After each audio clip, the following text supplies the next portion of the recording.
YouTubers, the EMD SD14R has come back from space and is here to teach you and show you some of the ways to power a dead unit and replace a faulty motor. Yeah, baby. That's what this video entitles. This video is going to show you and tell you some of the ways you can fix, replace, and repower and power dead units that never ran. Okay? So let's get started. Okay, let's zoom in on here. I got 3 locomotives here. Sioux Line Jeep 35 frame with a Mishima motor, and a Proto 2000 SD9 Southern Pacific Black Widow number 5321. It's time to have some fun, because the 5321 is going to be on a splendid run. Okay, enough with the rapping there. What was I going to do? Yes. Have you ever had a problem with a locomotive, like with a bad motor or a dead motor, and you didn't know how to fix it? Like, you go around everywhere, they say, we ain't got the part for it.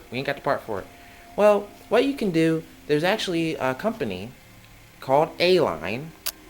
I know everybody's heard of them because they made the famous Gunderson double stack container cars in HO scale. They're the only ones to make I mean there's other container cars, but they're the only ones to make the Gunderson type with the flared, angled deck sections for the containers. Southern Pacific had them, Conrail had them. They were painted like a iron or brown with either Southern Pacific or Conrail on the side. But anyway, they specialize in full locomotive chassis for your Athearn Blue Box locomotive line.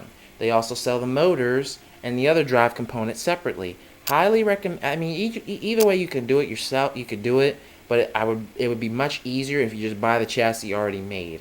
This is a chassis from them.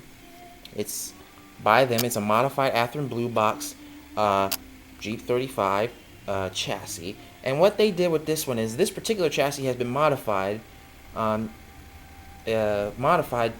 accept a Tyco Jeep 20 shell. Now, everybody's familiar with Tyco and Mantua. A lot of their drives, eventually they go, and a lot of their drives aren't good to begin with, so how do you repower them? Well, and I think it was a 1987 or 1986 or 88 issue of Model magazine, they show you how to use an Athearn Blue Box Jeep 35 chassis, modify it to accept the Tyco shell. The A-Line already does it for you and everything. They put the motor in, they put the motor weight, the cradle mount in, they do all the cutting for you so that you don't have to do it. So it saves you a whole lot of time, saves you a whole lot of headache, and you don't have to worry about getting fingers cut and chopped off and whatnot. But anyway, yeah, it's a direct replacement for it, and the Mishima motors are very good, high quality. And hold on, I'll be right back, y'all. Okay, we're back from the brief intermission, and I was discussing on how to replace damaged or burnt out motors, or replace the entire chassis and repower a dummy unit.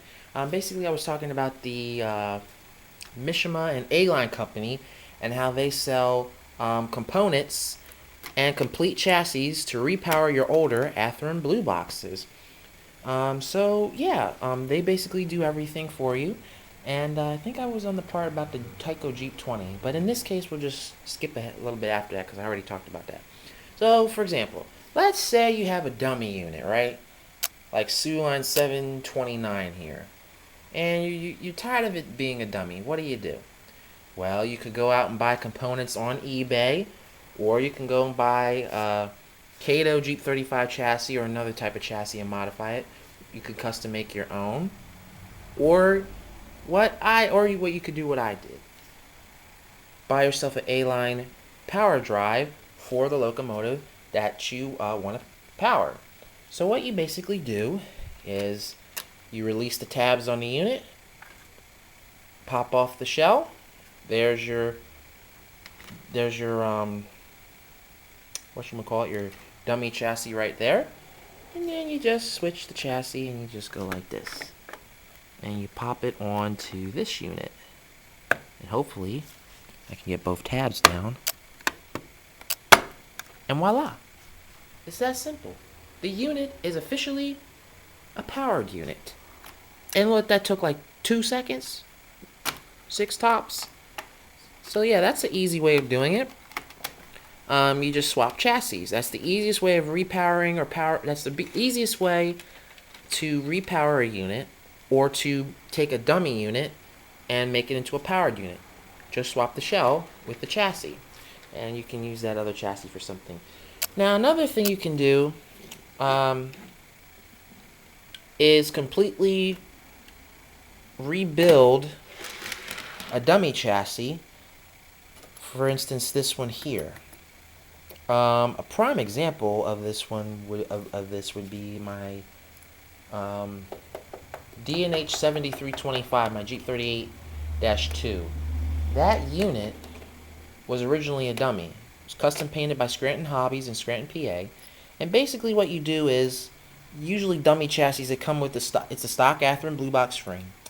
As you can see, this is where the motor sits, and this is where the copper contacts come in contact with the motor. But as you can see, they are painted over. What do? You take your little flathead screwdriver, and you just scrape it away. First you scrape it away, scrape the paint away. Then you go back and you use a, I think it's best is to use 308 sandpaper or 100 sandpaper, because the bare metal, it must be bare metal, so you can do that. That works perfectly. Then what you do is you put your power trucks on each end, put your motor in, your worm gear, your drive shafts, you test it out, and basically that's what you do to do that. Now say you have a Proto unit, like this unit here. This is a Proto 2000. And say your motor burns out. Now you're looking at this thing and you're saying, whoa, that's the entire weight right there. So what you do? Remove these 4 screws.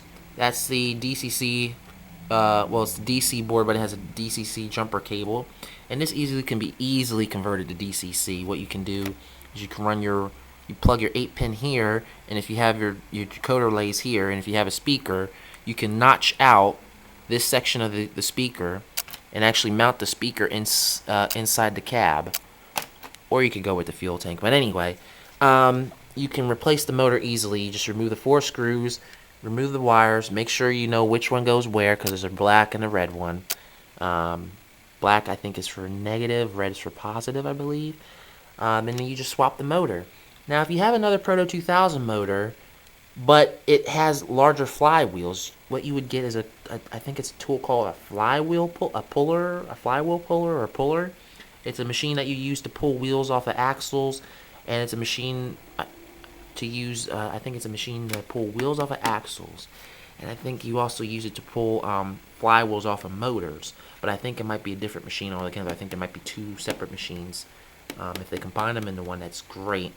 Northwest Shortline sells those types of tools. Sells the wheel puller, and I think they sell the flywheel puller. I don't know how much they are, but they're not that much. Maybe $200-300 at the most. But yeah, you replace the flywheels, put the new motor in, wire it up, and then basically your unit has a brand spanking new motor straight from the same company, and you don't have to go through the complicated task of cutting out the metal here to accommodate a different motor. Now I have a Facebook friend, and he's really good at doing that. He took a Bachmann motor and put it in an Athearn RTR SD48-2, and he put another one in a Jeep 38 or Jeep 40-2. So, and he's really good at that. I'm not so good at cutting the frame out and mounting a different manufacturer's motor in that particular chassis. The tricks that I've learned is if you really want to repower something in a hurry, like in less than 2 minutes or so, you basically get another chassis. You can get another chassis from the same company, or you can get a Kato chassis. I prefer, to be honest, the company I like the most is Kato. I like Kato because Kato and Atlas and who else? Kato, Atlas. and I think it's Bowser or Stewart. I'm sorry, Stewart. Reason why I like them is because their locomotives have slow low gearing already, and basically some of their frames are designed to hold both the decoder and have a built-in speaker baffle. Like the Kato SD40-2, the rear of the frame is notched out to hold the speaker, so you really don't have to make your own speaker baffle, which is cool. They may not have as much, the trucks may not have as much detail as the Athearn RTR or Athearn Blue Box trucks, but they have, I think in my opinion, they have better performance. I have a Milwaukee, Racine, and Troy 70th anniversary unit that I bought that at I bought that at Stroudsburg when they first came out with them. They're extremely hard to find right now.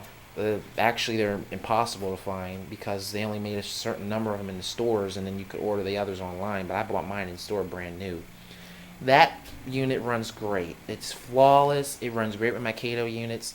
No problems out of it. The railings haven't been broken on it because I don't really pick it up from the sides like that. I try to pick it up from here. Highly recommend if you get I highly recommend any of the newer locomotives you get today from Proto, Athearn. They'll usually have those really dainty plastic railings. The Proto units railings are good. The thickness is good. They're very durable. But if you break one section, you're gonna have to replace it. With the Athearn models, it's the same thing, but they're more dainty than anything. Now the Katos are very durable. They're extremely durable. They're a little bit thick, but they're not so thick that they look cartoonish on the model. So yeah, that's a good thing. They're more durable than, I think they're the most durable on the market as far as railings are concerned.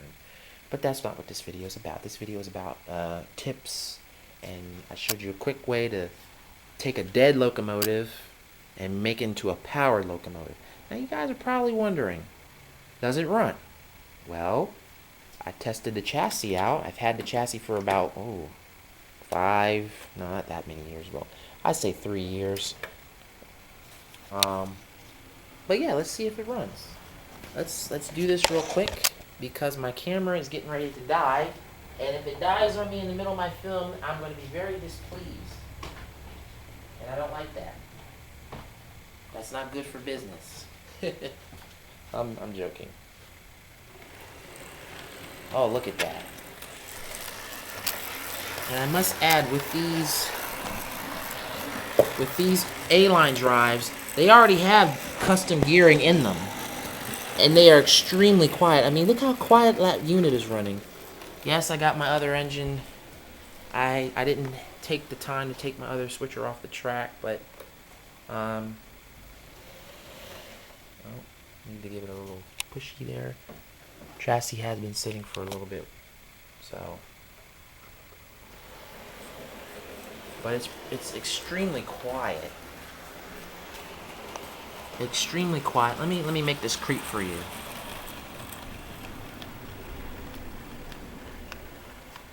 I'm gonna make this thing really creep along. This is why I recommend buying your chassis directly from A-Line, because the Mishima motors just allow you to do so much. Wheels are a little bit dirty, but that's okay. But I mean, look at that.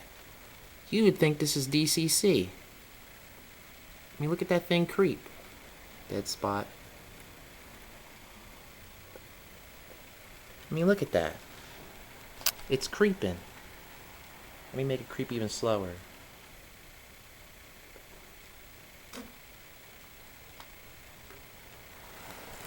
Make it creep even slower for y'all. I mean, look at that. That thing's not even moving hardly. Now, it's moving at a pretty good clip, but I mean, you guys get the idea. I mean, look at that. That's what you get when you get a Mishima motor with a straight from A-Line. If you get the complete drive, you will understand why I like them. Plus, they're easily converted to DCC. I mean, you still have to wire them and stuff, but they're a lot less complicated, I think, than wiring the Athearn Blue Box motors. But they are so cool. So cool, very high quality engines. And I like them. And they got a pretty good amount of weight to them. So that's how you do that, guys. Highly recommend A-Line or Kato for quick chassis conversions. So, for example, if you wanted to convert an Athearn Blue Box SD40-2 with a better drive and you just wanted to do it quick, the Kato, you would have to modify the shell. Those bracings would have to be cut away in order to accept the Kato drive. Then you'd have to fill in the pilot here. You'd have to make it one solid piece. That's about it. That takes you maybe 10 to 15 minutes at the most. If you have everything prefabricated, obviously it'll take less time. But yeah, that's what I wanted to show you guys, okay? So you guys be cool. God bless you. And I hope this tutorial helps you guys. I'll have another one up soon. I'll have to figure out what I can do. I'll probably do one on changing wheel sets and show you a techniques how to do that. So yeah, enjoy, and I'll see you down the line. Bye, y'all.